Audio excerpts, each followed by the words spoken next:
जैसे अभी कहा आप सब लोगों ने कि गुरु के सत्संग में आके हम सबका जीवन संवर जाता है, सफल हो जाता है और सब एक दूसरे के साथ मेहनत करते हैं, उससे हर एक का जीवन संवरता है। तो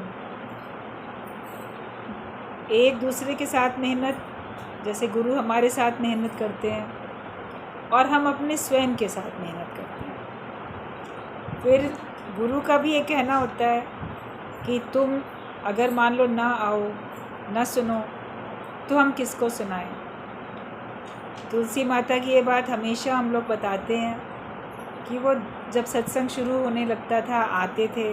कभी सत्संग के अलावा भी सब लोग जब कभी लखनऊ में आते थे तो सत्संग समाप्त हुआ, उसके बाद फिर जहाँ ठहरे हैं वहाँ पे फिर एकदम से सब लोग जाके थोड़ी देर बाद फिर महफिल लग जाती थी। तो वो देख के कहते थे आ गए हमको सिमरन कराने वाले, वे सब तुम लोग आ गए हमको सिमरन कराने वाले। तो हम लोग बड़ा झेप जाते थे कि कैसे हम थोड़ी सिमरन करा रहे हैं, वो हमको करवा रहे हैं। बोलते थे नहीं, तुम अगर नहीं आते तो हम तो नाश्ता वगैरह खा के ऐसे ही बैठे होते, बात थोड़ी करते, लेकिन तुम लोग आके बैठ जाते हो तो तुम सबके शुक्राने हैं कि फिर गुरु की महिमा निकलती है मुख से, फिर गुरु का ज्ञान मुख से निकलता है और उसी चर्चा में रहते हैं, उसी विचार में रहते हैं। तो तुम हमको सिमरन कराते हो, हम तुमको सिमरन कराते हो।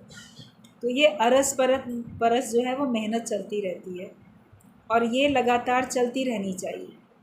हम अपने स्वयं से भी मेहनत करें, दूसरों के साथ भी हो, और ये ना सोचें कि दूसरे के साथ करता हूँ, ये विचार रहे कि उस रूप में भी मैं अपने साथ ही मेहनत करता हूँ।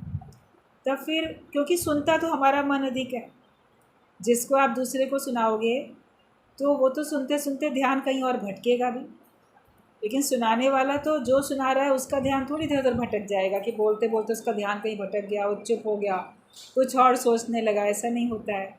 सुनाने वाला तो लगातार सुनाता है और उसका मन और उसके कान लगातार सुनते हैं, उसमें ज़रा भी गैप नहीं होता है।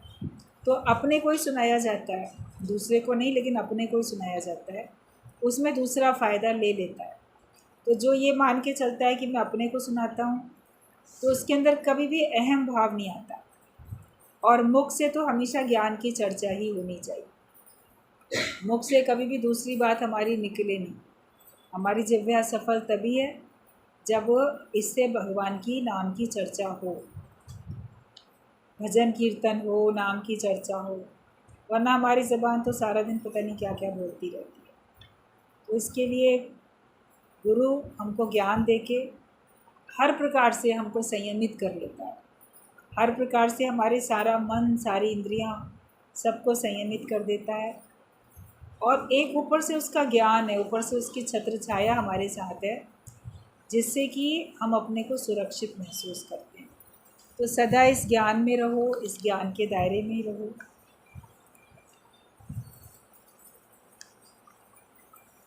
अब कुछ पॉइंट्स हैं, बहुत अच्छे पॉइंट्स हैं।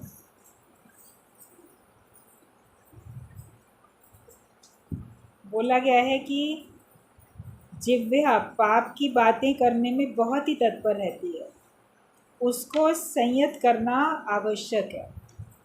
संसार में हर एक की ज़बान निंदा, चुगली, दूसरे की बातें ऐसे कहना, कुछ ऐसे शब्द बोलना कठोर जो कि अगले को कष्ट पहुंचा दें, तो इन सब से पाप होता रहता है।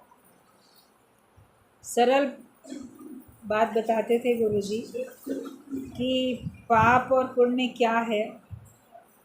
तो बोला जाता था कि पाप वो है जो परे अपने आप से हो जाए, जो परे अपने आप से तो पाप है।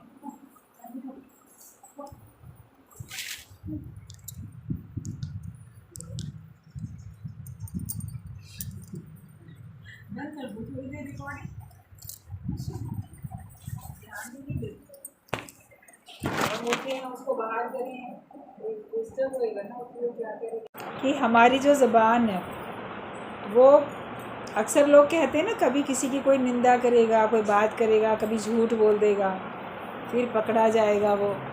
बोलेगा अरे चमड़े की ज़बान थी ना, फिसल गई कि हमारी ज़बान तो फिसल जाती है, लोग अक्सर ऐसा कह देते हैं। तो फिसलती हुई ज़बान को हमको थोड़ा सा संयम में करना है। शब्द संभाले बोलिए, शब्द के हाथ ना पाओ। एक शब्द औषधि करेगा, एक करेगा घाव। शब्दों की तार पे सारा संसार नाच रहा है। अच्छे मीठे अपनेपन के शब्द बोल के आप किसी का भी दिल जीत सकते हो, लेकिन वहीं दिल में चाहे कितनी भी अच्छाई हो और शब्द आपने गलत चुन लिए, किसी के लिए गलत बोला, तो वो शब्द उसके मन में हमेशा टिक टिक करते रहते हैं। और ज़बान ऐसी है, जब तक ज्ञान हमारे पास नहीं है, उसके ऊपर हमारा संयम नहीं है, तो वो कहीं ना कहीं कमी देख लेती है। जैसे अभी गुरुजी की बात चल रही थी, आप लोग सुन रहे थे कि मक्खी वाला स्वभाव हो जाता है। मक्खी जो होती है वो पूरा अच्छा जगह छोड़ के, आपका पूरा सुंदर साफ अच्छा शरीर है, उसको छोड़ के जहाँ कट जाएगा, जहाँ कोई फोड़ा फुंसी होगा, घाव होगा, वो घूम फिर के उसी पे बैठेगी आके। आप हटाओगे और जगह नहीं बैठ रही हो, बाहर की वहीं बैठती है। या मान लो हलवाई की दुकान है, अच्छी मिठाइयाँ हैं, वो बार बार मक्खी वहाँ जा रही है, उन मिठाइयों के ऊपर बैठती है उसका रस लेने के लिए, खाने के लिए।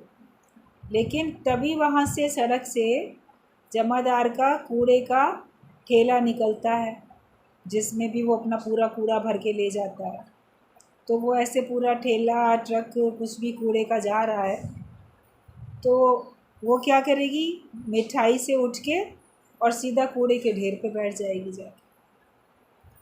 ये नहीं सोचेगी ठीक है मैं अपने पेट भरने के लिए, रस मुझे मीठा अच्छा मिल रहा है तो मैं कूड़े में क्यों जाऊं। वो वहाँ छोड़ के वहाँ का रस लेने चली जाती है। तो ऐसे ही मनुष्य के मन का स्वभाव होता है। ज्ञान में हमको बहुत रस मिल रहा है, अच्छा मीठा रस मिल रहा है, मन हमारा उससे रस ले भी रहा है। सत्संग सुनते हैं, मन हमारा रस उससे लेता भी है। लेकिन फिर क्या होता है, फिर किसी की कोई बात हुई तो फिर मन इसका रस लेना छोड़ के फिर दूसरों की बातें करना शुरू कर देता। तो ये हुआ कि मिठाई छोड़ के कूड़े के ढेर पे चला गया।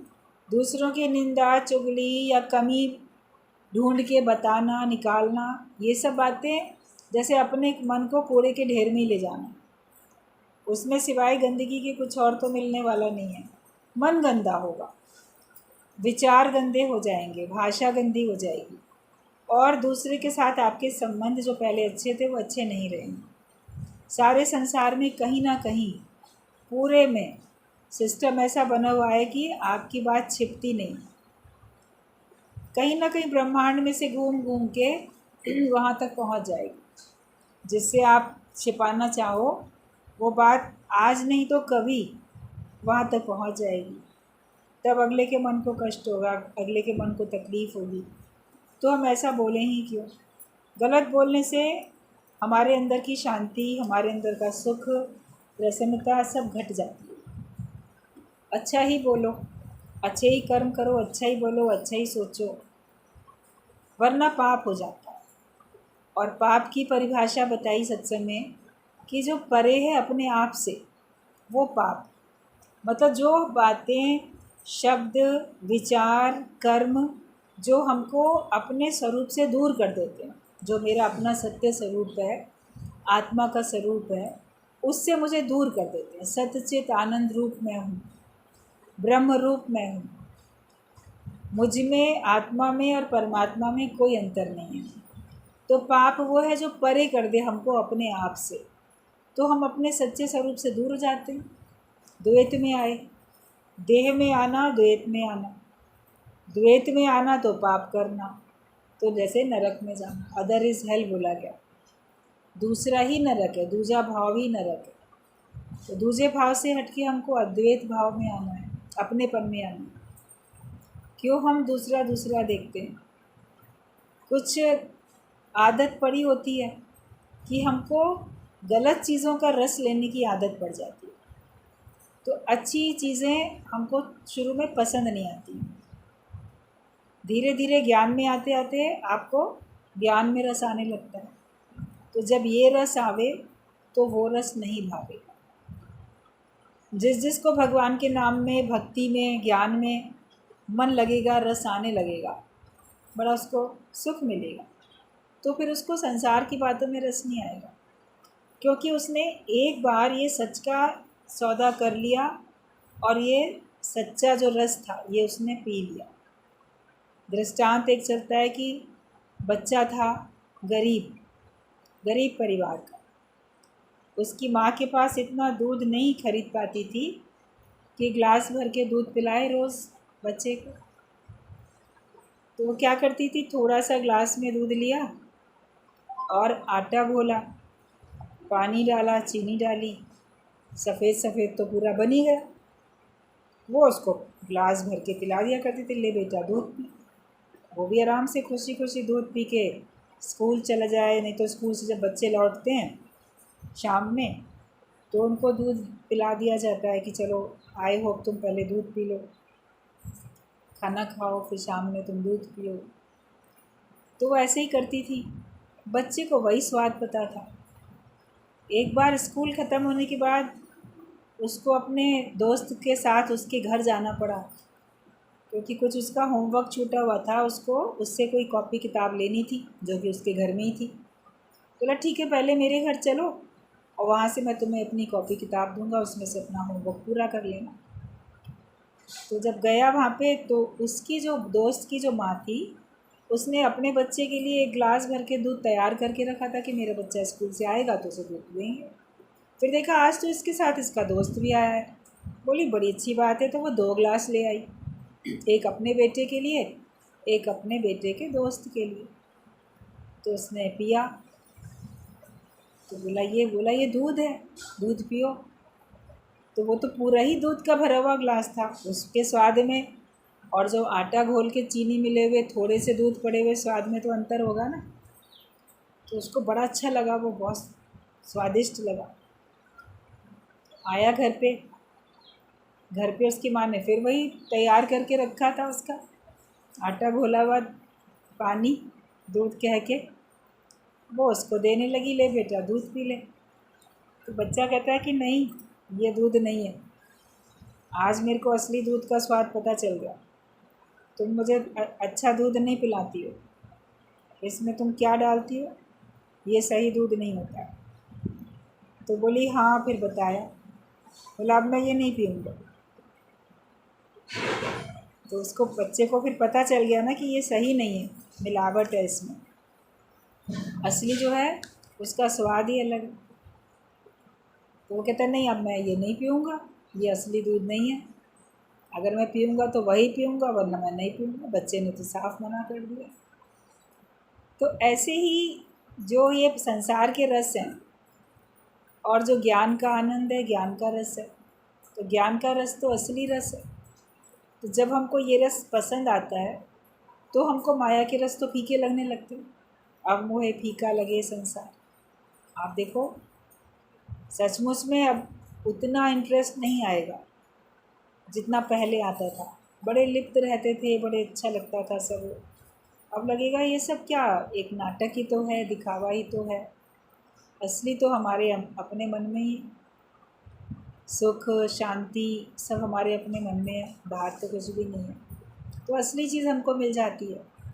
हाथी के लिए भी कहा जाता है कि जो हाथी जंगल में घूमते रहते हैं, जंगल में रहते हैं, उनको जो पत्ते मिलते हैं वो खाते हैं। तो नीम के कड़वे पत्ते भी खाते हैं हाथी। लेकिन अगर कोई हाथी सिल्की का मीठा पत्ता खा लेता है, एक सिल्की बेल होती है, उसके पत्ते बड़े मीठे मीठे होते हैं, तो जब वो उन मीठे पत्तों को खाता है तो उसके बाद वो नीम के कड़वे पत्ते नहीं खाता कि अब उसको मीठे का स्वाद पता चल गया, तो अब मैं कड़वे पत्ते क्यों खाऊं, मैं मीठे ही वाले खाऊं। एक जानवर को भी अंतर करना आता है, बच्चे को भी अंतर समझ में आता है सही और मिलावटी चीज़ का। तो विवेक खुलने के बाद हमको भी अंतर समझ में आता है ज्ञान के रस का और माया के रस का। कई लोग जिनका विवेक खुला नहीं होता वो कहते हैं मन को खुश तो ही करना है, आप लोग सत्संग में जाके अपने मन को प्रसन्न रखते हो, हम लोग माया में जाके अपने मन को प्रसन्न रखते हो। तुम वहाँ खुशी ले रहे हो, हम यहाँ खुशी ले रहे हो, तो कोई अंतर थोड़ी है। जिसको जिस बात में भी खुशी मिले, लेकिन जो विवेक वाला होगा वो ये बात थोड़ी बोलेगा। वो जानेगा कि वाकई में माया में सुख लेना, माया में आनंदित होना और ज्ञान में सुख लेके ज्ञान से अपने मन को आनंदित रखना, इसमें कितना अंतर है। माया के सुख आप कितने भी ले लो, उसमें कहीं ना कहीं आपके अंदर सूक्ष्म में उनके जाने का डर भरा है, उनके जाने का डर समाया है कि ये हैं तो, लेकिन ये चले जाएं। सबसे बड़ी उसमें कमी ये है कि वो सारे सुख हैं भी, लेकिन आपके मन में कहीं ना कहीं ये है कि बस ये मेरे बने रहें, ये सुख मेरे जाए नहीं। उनके जाने का डर है। ये भी लगता है कि मेरे चाहने से होगा नहीं, भगवान जब चाहेंगे इनको मेरे से छीन सकते हैं। आपका दिवाला निकल सकता है, धन दौलत आपकी कम हो सकती है, चोरी हो सकती है, आपकी अच्छी खासी चलती हुई दुकान भी चौपट हो सकती है, बिज़नेस में घाटा हो सकता है, और जो आपके प्राणी हैं उनमें से भी कोई ना कोई किसी न किसी बहाने कभी न कभी जा सकता है। ये मन को पता है कि जाने वाली है ये सब चीज़ें, इसको मैं रोक नहीं पाऊँगा। बचाने की कोशिश तो करते हैं, धन को भी देखो बचाया जाता है, और चीज़ों का भी इंश्योरेंस कराया जाता है कि अगर कुछ नुकसान हुआ तो हमको पैसा वगैरह थोड़ा मिल जाएगा। लोगों को भी, परिवार वालों को भी सुरक्षित रखने के लिए यथासंभव सब कोशिश की जाती है। बच्चों को भी, बड़ों को भी हर प्रकार से बचाया जाता है। इतना सब सावधानी करने के बाद भी जाने वाली चीज़ तो जाती ही है। लेकिन ज्ञान के आनंद में आपको ये डर नहीं होता कि ये चला जाएगा, कि एक न एक दिन ये अवश्य जाएगा या जा सकता है। वो जो आशंका, वो जो भय था, उस भय में जो चिंता और दुख थे, वो सब ज्ञान में नहीं होते। ये तो स्थायी होता है, सदा के लिए रहता है। भले ये बात अलग है कि हम इसकी रक्षा करते हैं, जैसे उस धन की रक्षा करते हैं, ऐसे ज्ञान के धन की भी रक्षा करते हैं कि ये ज्ञान का धन हमारा जो है कभी नष्ट ना होने पाए, सावधानी रखते हैं इसके लिए। लेकिन इसमें वो भय नहीं होता कि एक ना एक दिन भगवान ये ले लेगा हमसे, ये जाने वाली चीज़ है। मगर ज्ञान का आनंद, ज्ञान से मिलने वाला सुख, शांति जाने वाली नहीं है, वो तो आके हमारे अंदर बस जाने वाली चीज़ है। इसलिए अंतर है उसमें चिंताएं हैं माया के सुखों में, और ये निश्चिंत जीवन है आपका। अभी कैसे मस्त होके जीते हो, निर्बंधन होके, मस्त होके, निराधार होके जीते हैं, तो उसमें हमको कितना आनंद है निराधार होके जीने में। आधार लेके बैठो तो आपको परेशानी है। तो कोई भी काम हम ऐसा ना करें जो कि हमें पाप की तरफ लेके जाए, हमें हमारे स्वरूप से दूर कर दे। कोई भी काम हमको ऐसा नहीं करना है। काम वही हो जो हमको भगवान से जोड़ दे, तन से भी मन से भी हमको हरि भक्ति ही करनी है। तन से हो हरि भक्ति का काम, मन से भी हो हरि भक्ति का काम, और जो भी कार्य होते हैं सब भगवान की पूजा, भगवान का कार्य समझ के हम करते हैं। तो हमें अपने मन को, अपनी इंद्रियों को संयमित करना बहुत ज़रूरी है। और ज्ञान की करो रक्षा, ज्ञान को प्राप्त करने की भी कोशिश करो और ज्ञान की रक्षा भी करो। फिर आगे बोला गया है कि आलस्य सब अनर्थों का मूल है, यत्न पूर्वक आलस्य का त्याग करो। जितने भी अनर्थ होते हैं, ज़्यादातर नुकसान आपका होता है आलस्य के कारण से। आलसी व्यक्ति कुछ नहीं प्राप्त कर पाता, तो हमको तत्पर होना चाहिए। हम आलस्य छोड़ दें और हम तत्पर रहें हमेशा, वरना आज का काम कल पे टालेंगे, कल का काम परसों पे टालेंगे, अभी क्या करेंगे फिर कर लेंगे, अभी तो सारा दिन पड़ा है ये काम करने के लिए, ये अभी कल करेंगे। टालो नहीं, वरना आपके अंदर में फिर तत्परता नहीं रहेगी, और फिर मन सोचेगा कहीं किसी दूसरे के लिए ही वो ही कर दे, मेरा काम तो अच्छा है, मैं नहीं करूं तो अगला सोचेगा काम फैला पड़ा है, चलो लाओ हम ही कर लेते हैं, तो दूसरा करेगा, तो आप और आलसी बनते जाते हो। और आलसी व्यक्ति का मन भी और उसका शरीर भी खराब होने लगता है। जितना आपके हाथ पैरों से काम होता रहे उतना अच्छा, और जितना आपके मन में ज्ञान की रोलिंग चलती रहे उतना अच्छा। सत्संग के लिए भी लोगों ने कितना आलस से बुढ़ापे में जाएंगे ये कह के बहुत लंबे समय के लिए उसको टाल दिया, और काम तो फिर भी कल कर लेंगे, परसों कर लेंगे, कर लेते हो, वो तो बुढ़ापे में करेंगे। मतलब इतना लंबा आलस से ज्ञान के लिए भी हो जाता है। और उसके बाद भी कुछ ना कुछ रहता है, आज ये काम, आज वो काम। 1000 काम छोड़ के पहले सत्संग करो, 1000 काम छोड़ के पहले ज्ञान सुनो। इसी से तो हमारा जीवन बनेगा। सच्चा आनंद, सच्ची खुशी हमको इसी में आएगी। तो आलस्य हमारे अंदर से ख़त्म हो जाए, ये कोशिश करो। आलसी व्यक्ति का बहुत समय चला जाता है। जिस दिन आप सवेरे जल्दी उठो और आप देखोगे, आपको लगेगा दिन कितना बड़ा है, कितने सारे मेरे काम हो गए। वरना आलस्य के पीछे और थोड़ी देर लेटे रहते हैं और सोए रहते हैं, अभी क्या करेंगे, अभी तो पूरा घर सो रहा है, मैं ही अकेला उठ के क्या करूँगा। तो तुमको जो तुम्हें काम करने वो तो करोगे ना अपने उठ के। अपने हिस्से के सारे काम करो तो आपको सत्संग सुनने के लिए समय मिल जाएगा, और वरना आपको समय ही नहीं है। हड़बड़ में करोगे फिर काम, देर से उठे, सारे काम देर से शुरू हुए, फिर जहाँ पहुँचना है, जहाँ जाना है, वो भी सब आपका बड़ा ऐसे ही रहता है। तो उसमें हमें कितनी नुकसान भी उठाने पड़ जाते हैं, कितनी तरह के नुकसान उठाने पड़ जाते हैं। तो आलस्य कई सारे हमको अनर्थों का मूल है। तो आलस्य को छोड़ना है, और जो सावधान होके हमको रहना है। सारा संसार हमारी परीक्षा ले रहा है। केवल एक गुरु परीक्षा नहीं लेता, केवल एक भगवान परीक्षा नहीं लेते, लेकिन सारा संसार हमारी परीक्षा ले रहा है। तो ये संसार जैसे पूरा विश्व एक विद्यालय है, विश्वविद्यालय। यूनिवर्सिटी में पढ़ने जो लोग जाते हैं कि हम विश्वविद्यालय में जा रहे हैं पढ़ने के, तो कोई बोलेगा हमने तो इतनी पढ़ाई करी नहीं, हम तो केवल स्कूल तक गए, हम तो केवल कॉलेज तक गए, यूनिवर्सिटी में तो पढ़े ही नहीं, विश्वविद्यालय में नहीं गए पढ़ने।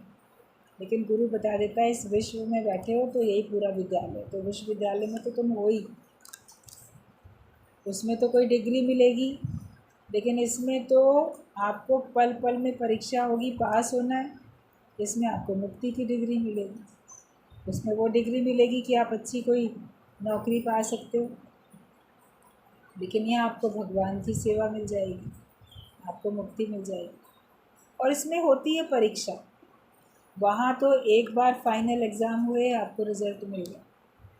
यहाँ अंतिम श्वास तक आपकी परीक्षा होती रहती है, और हर परीक्षा में हमें पास होकर दिखाना है। हर परीक्षा पहले से आपको कठिन मिलेगी और कठिन मिलेगी, लेकिन जिसने पढ़ाई पक्की कर ली उसके लिए कोई परीक्षा कठिन नहीं। वो बोलेगा जो भी होगा देखा जाएगा। ज्ञानवान तो हर एक में भगवान देखेगा, उसका अपना कुछ भी नहीं है, उसको अपनी कुछ भी चाह नहीं है, तो वो हर परीक्षा में पास हो जाता है। उसको लाभ और हानि की परवाह ही नहीं है, इसलिए वो पास होते जाता है।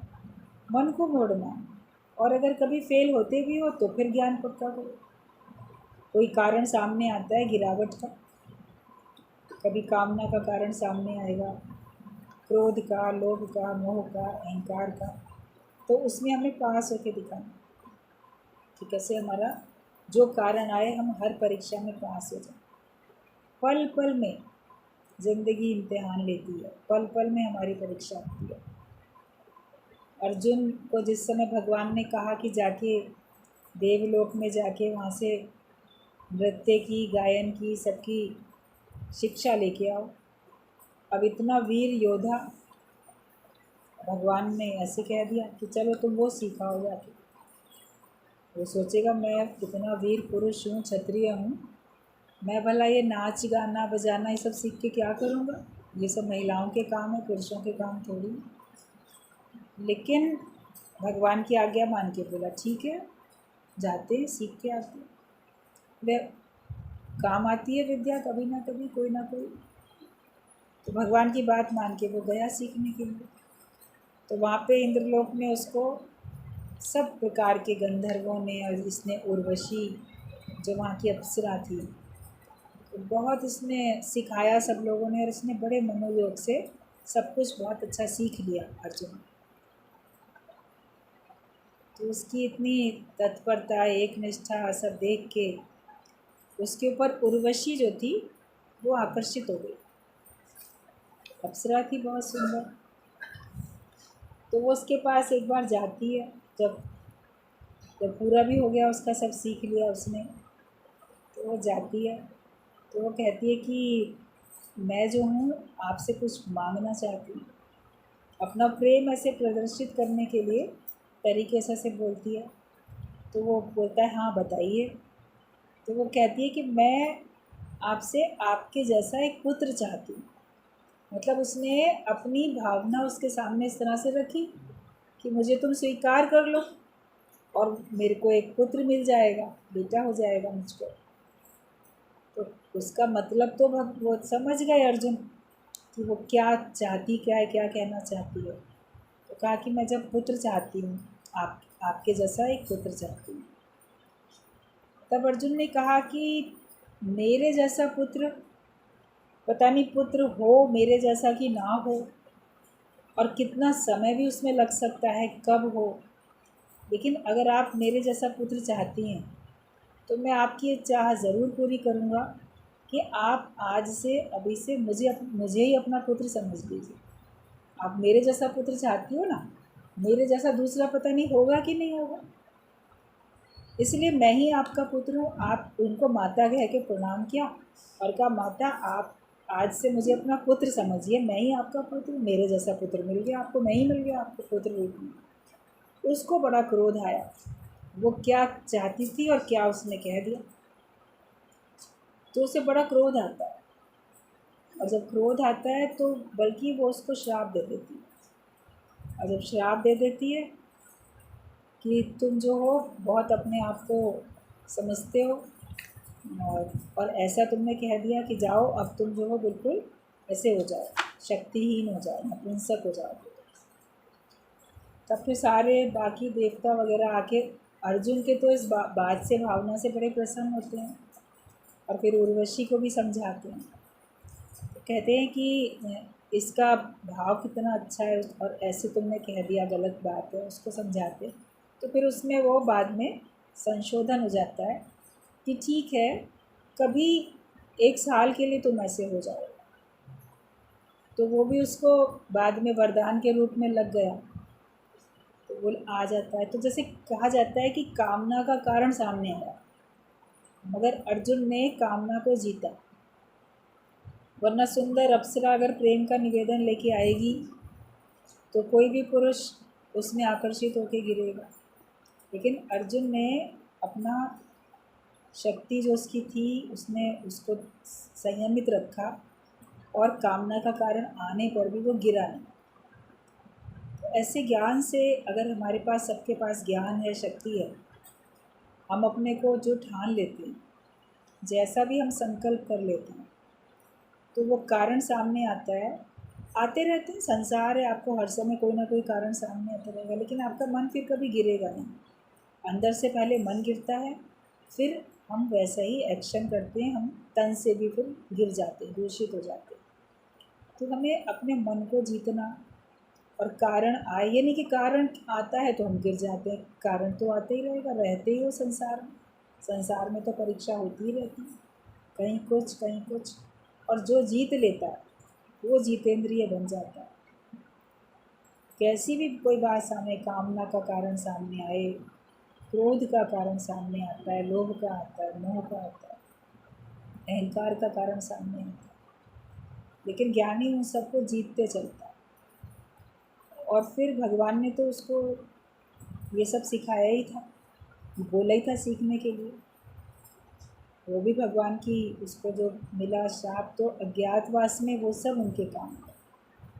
तो अज्ञातवास में उसने ऐसे रूप बना के अपना, सबको महाभारत की कहानी पता है, और वो राजा के महल में उसकी पुत्री को नाच गाने की शिक्षा देने के लिए वहाँ पे रहा साल भर। 1 साल जो अज्ञातवास था वो वहाँ पे पांडवों ने कुछ कुछ अलग अलग रूप धारण करके बनाया। जब 1 साल के बाद में जब पता भी चल जाता है और मालूम होता है, तो कहते हैं कि अर्जुन के साथ ही इसका विवाह कर दें, क्योंकि ये लगातार इसके साथ में रहता था। हम तो नहीं समझते थे कि ये पुरुष है, लेकिन ये पुरुष था। तो भगवान ने तो बताया ना कि इसको वो श्राप था, तो ऐसा उस समय उसके अंदर वो बात ही नहीं थी। तो संग में नाच गाना सिखाने में भी कोई गलत थोड़ी भाव हुआ। और अर्जुन ने भी कहा कि जो गुरु होता है, जिसको सिखाता है, किसी भी चीज़ को सिखाने वाला गुरु हो, तो गुरु के लिए उसके जो शिष्य होते हैं वो उसके संतान के समान होते हैं। तो मैंने इसको शिक्षा दी है, तो ये तो बल्कि मेरी पुत्री के समान है, इसलिए मैं इससे विवाह कैसे कर सकता हूँ। लेकिन जो मेरा पुत्र है अभिमन्यु, उसके साथ ज़रूर इसका विवाह करा सकता हूँ। ये भी एक शिक्षा मिलती है कि जो भी किसी को सिखाता है, कोई भी शिक्षा देता है, तो सीखने वाले जो उसके सामने आते हैं उसमें वो इतना पवित्र भाव रखे, जैसे संतान के प्रति पवित्र भाव होते हैं कि ये मेरा पुत्र है या मेरी पुत्री है, उतना पवित्र भाव होना चाहिए। तब आपका सिखाना भी अच्छा और सीखने वाला भी बड़े मनोयोग से सीखेगा। वरना कोई किसी प्रकार की शिक्षा देता है, सीखते भी हैं और फिर उन्हीं में गलत भावना भी रख लेते हैं, गलत कर्म भी हो जाते हैं, तो हम पाप में चले जाते हैं। तो पाप से बचने की हमेशा कोशिश करनी चाहिए। काम, क्रोध, लोभ, तीनों नरक के द्वार बताए गए, और केवल यही 3 नहीं है, मोह और अहंकार भी है। सभी विकार हैं, मगर जैसे बोलने में आता है कि ये तो नरक के द्वार हैं, तो उसमें हमको अपने आप को जैसे बचा के रखना है। हमेशा जो कर्म भगवान को पसंद नहीं, जो कर्म गुरु को पसंद नहीं, उन कर्मों से अपने आप को बचाते चले जाओ। ज़बान से पाप होते हैं, बोलने से, मन में सोचने से, शरीर से कर्म करने से, तीनों तरह से तो कर्म बनते हैं और अक्सर पाप होते हैं। उससे सुजागी मिलती है भगवान की भक्ति करने से, ज्ञान तत्व करने से, अपने आगे अपने बड़ों का, अच्छे लोगों का आदर्श रखने से। किसी का मन अगर चंचल है, किसी के वो अपने ऊपर कंट्रोल नहीं कर पाता है, तो उसको हमेशा लोगों के बीच में, अपने से श्रेष्ठ लोगों के बीच में बैठना चाहिए। तो उसको देख के बल मिलेगा, आदर्श होगा और वो संयमित भी रहेगा। घर में भी अपने बड़ों के साथ बैठो, अकेले में नहीं बैठो, वरना अकेले में आपका मन पता नहीं क्या क्या सोचेगा। और वैसे आप अपने आगे गुरु का आदर्श रखो, साध संगत में बैठो, गुरु के साथ बैठो, तो भी आप नम्रता भाव में, प्रेम में रहोगे और गलत कर्म करने से बचोगे। वरना मनमुखी हो जाते हैं। जब हम मन के अधीन होंगे तो हमसे गलतियां हो सकती हैं, क्योंकि मन अभी हमारा पूरा ज्योत स्वरूप नहीं बना। और मन ज्योत स्वरूप बन भी जाता है तो भी शोभा कहाँ है, सबके बीच में ही बैठने में शोभा।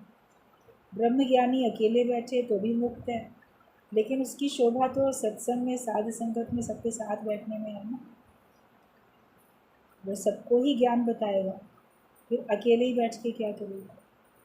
और पूरा संसार ही परीक्षा का स्थान है, तो परीक्षा तो कभी भी किसी की कभी भी आएगी। अकेले बैठोगे तो भी परीक्षा आएगी। आप गुफाओं में, कंदराओं में तपस्या करने या ऐसे ही कहीं कुटिया बना के अकेले बैठो तो भी कोई ना कोई परीक्षा आएगी। सबके बीच में बैठोगे तो भी आएगी। बैठना चाहिए बीच में सबके, क्योंकि अक्सर मनुष्य पाप कर्म के बारे में एकांत में अधिक सोचता है, और जब लोगों के बीच में होता है तो उसका ध्यान बटा रहता है, और अकेले में तो पूरी प्लानिंग करता रहता है। या किसी के साथ मिलके कोई योजना बनानी है तो फिर उसी तरह के लोग होते हैं।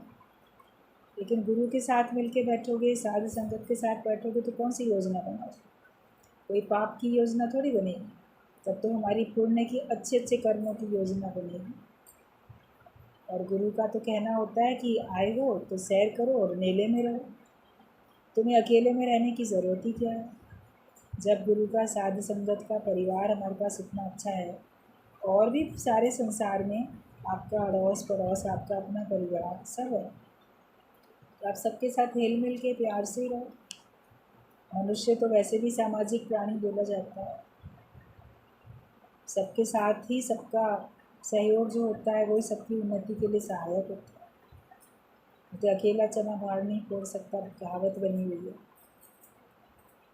मन कभी थकेगा तो भी आपको किसी के साथ की ज़रूरत पड़ती है बाहर से, और वो आपको अच्छा भी लगता है।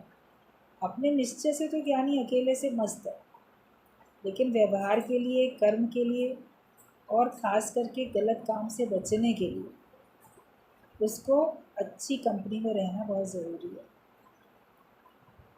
अपने ऊपर कृपा हमें करनी पड़ेगी कि हम अपनी कंपनी को देखें, संगत को देखें कैसी है, वरना अकेले में आपका मन हावी होने लगेगा। तो भक्ति प्रभु की छोड़ के विषयों से करता प्यार, आपका मन फिर विषयों में जाने लगेगा भगवान की भक्ति को छोड़ के। तो इसके लिए हमको सत्संग में रहना बहुत ज़रूरी है, ये संग करना बहुत ज़रूरी है। भाग्य से हमें सत्संग मिला, सत्संग का पूरा पूरा हम लोग लाभ लें। और जिसको जो भी बात समझ में नहीं आती है वो बात आप लोग पूछ सकते हो, पूछोगे तो उसके हिसाब से प्रश्न का उत्तर है। शाम को अक्सर आप लोग प्रश्न पूछते ही हो, उसके उत्तर मिलते हैं। अभी भी आप लोग पूछोगे तो भी आपको उसका उत्तर मिलेगा। हर एक की अपनी अपनी पर्सनल जो डोज होगी वो भी उसको ऊंचा उठाएगी। बाकी इन जनरल तो बात जो भी गुरु की चलती है उसमें सभी का भला होता है। अपनी अपनी उन्नति करने चलो सब लोग, इसमें सुस्ती और आलस्य नहीं करो। जो करना है आज ही तू कर लो, क्यों कल पे रखता है, कल किसने देखा है। मुक्ति का निश्चय हम आज ही करके बैठे।